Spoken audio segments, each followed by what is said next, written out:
Good afternoon, everyone. First, I want to say how sorry I am that I can't be there with you. I wanted to thank each of you in person, but because of the weather, I have to do this by video. And I'm grateful you're willing to receive it this way because what you're doing today matters. Before anything else, I want to recognize my friend and colleague, Representative Lauren Simmons. We were scheduled to speak together. Lauren is my desk mate in the Texas House. She's also one of the fiercest advocates for Texas workers that I've ever seen in public life. She founded the House Labor and Workforce Caucus because she saw what all of you know. If working people don't organize and fight for themselves, powerful interests will write the rules and working families will be the ones paying the price. Texas workers have no stronger friend in that chamber than Lauren Simmons, and I'm lucky to serve the people of Texas alongside her. Now, I want to say something that has stayed with me these last several months. During each day of the quorum break in Illinois, labor was with us every day, not as a photo op, not as a press strategy, but as a show of solidarity, real solidarity when it mattered. Your support meant so much to me and to my colleagues. Thank you for standing with us. Let me connect that to why we're here. A lot of people think redistricting is just politics as usual, lines on a map, political inside baseball that few people understand. But the map passed by Texas Republicans that the Supreme Court allowed to go into effect is ultimately about who will get listened to and who will get ignored, who gets protected and who gets punished, who gets prioritized and who gets left behind. The maps they rammed through were designed to do something very specific, to make government less accountable to the people who do the work in this state, especially working class communities and especially communities of color that make up the backbone of the Texas workforce. Here's what that looks like in plain numbers. Under these maps, white Texans effectively receive one member of Congress for every 430,000 residents. But Hispanic Texans only get one member of Congress for every 1.4 million residents. And for Black Texans, it's about 2 million residents. Let that sink in. It means a Hispanic Texan has 1/3 the political value of a white Texan, and a Black Texan has 1/5. It would take 3 Hispanic Texans to equal the value of 1 white Texan and 5 Black Texans to equal the same. Under this map, Hispanic Texans are now the most underrepresented population group in all 50 states. Not only that, this is the highest level of underrepresentation Hispanics have ever faced in the history of the United States. Keep in mind that during the Civil Rights era, Hispanic Texans made up less than 5% of the state's population. Today, that number is 40%. But this diversity will not be reflected in our federal representation because the state government is drawing lines to erase our influence in a desperate attempt to cling to power.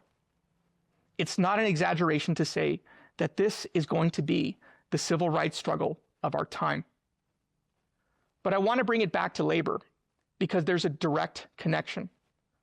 Not only are there political and racial consequences to the Republican map, there are also economic ones. With the way these lines are drawn, people who have the highest incomes in the state also get far more representation than working class Texans. It's not just white Texans who will receive 3 times more representatives. It's also the wealthiest Texans who get far more political clout than their actual share of the state's population. When you design districts so that elections are decided before anyone votes, you insulate power. You reduce accountability. And once power is insulated, the agenda becomes predictable because the people writing the agenda no longer fear consequences from the communities that they're sidelining. That's when you get policies like school vouchers that drain neighborhood public schools. That's when you get a legislature that talks about freedom while refusing to expand access to health care.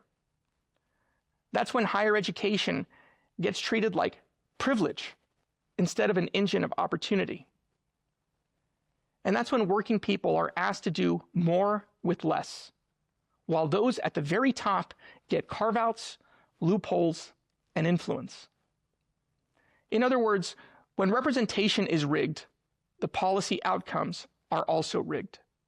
And labor knows this better than anyone because you live the consequences of it.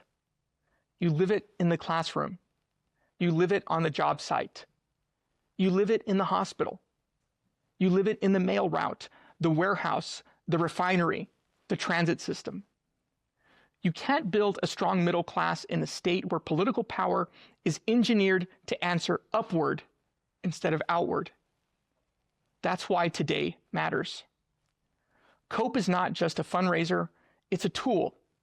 It's how the Texas AFL-CIO helps elect candidates who will fight for working Texans. And it's how you will build the capacity to compete, to organize, to communicate, and to win. It helps support candidates who stood with you in the toughest fights. And it funds the work that turns votes into victories: block walking, mail, digital, texting, the basics that actually decide elections. So here's my ask. If you can, become a COPE member. If you can do more, become a gold member.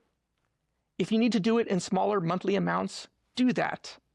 What matters is that we do it together. And when you make that contribution, I want you to think about every hard fight you've ever won. Not as charity, as strategy, as solidarity, as an investment in a state where government is accountable to the people who keep it running. And I'll close with this. Texas is at a turning point. The question is simple. Are we going to be a state where power listens to working people, or are we going to be a state where power is insulated from them? Labor has always understood something that democracy depends on, that rights don't protect themselves. Fairness doesn't happen automatically. Power has to be organized, and it has to be challenged. And you know the truth better than anyone. When we fight, we win. Thank you for what you do. Thank you for standing with us in the hardest moments. And thank you for investing in the next fight, because it's already here. God bless, and solidarity forever.